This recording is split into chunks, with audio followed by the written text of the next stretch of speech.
మీరు ఒప్పుకున్న అందుకే ఒక మ్యాప్ ఉంటుందని మీరు ఎప్పుడైనా మన చర్చ కట్టిన పెద్ద మ్యాప్ పెడతాను, ఎవరు ఎక్కడి నుంచి వచ్చారన్నది. అది లిటరల్గా జోగ్రఫికల్గా పక్కా ఎవిడెన్స్, అది మీరు చూద్దరు. కానీ ఇవన్నీ మూలాలు అక్కడవే, అవి నరాల్లో పాతికిపోయాయి. అలాంటి పరిస్థితుల నుంచి అబ్రహాం గారిని దేవుడు పిలుస్తున్నాడు. ఎందుకు వాళ్ళు ఊరుని వదిలేమన్నాడు? ఊరకే వదిలేమనలేదు. అది చేతబడులు ఊరు. అది ఏ ఊరు?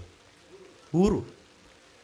అది మాట్లాడితే చంద్రుడు దండం పెడతారు, మాట్లాడితే నక్షత్రాలు దండం పెడతారు. గమ్మత్తు అని చెప్పినా అబ్రహాంని దేవుడు టెస్ట్ చేయాలనుకున్నాడో మరి ఏంటో నాకు తెలియదు. కానీ అబ్రహాంను బయట పిలిచి నీకు సంతానాన్ని ఇస్తానని చెప్పి బాగా దేనికైతే మొక్కారో చెప్పండి, వాటిని చూసి అలా ఇస్తాను నేను పిల్లల్ని చూడన్నాడు.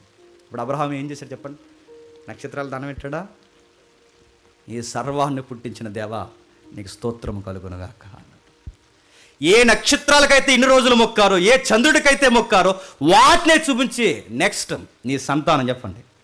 అలా ఉండదు. మీ అయ్య వాటిని మొక్కాడు, కానీ నీకు తెలియాలి, మీ అయ్యకి తెలిసిన విషయం, వాటిని పుట్టించిన వాడిని చెప్పండి నేను పుట్టించిన మీకు దేవుళ్ళు కాదు, నేననేవాడిని ఒకడిని ఉన్నాను, గుర్తుపెట్టుకోండి.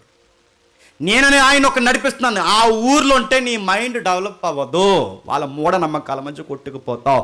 నాకు ఒక పెద్ద ప్రణాళిక ఉంది. ఆ ప్రణాళికలో ఆదాము తర్వాత, నోహు తర్వాత నేను పిలుచుకుంటున్న వ్యక్తివి నీవే, బయటకు వచ్చే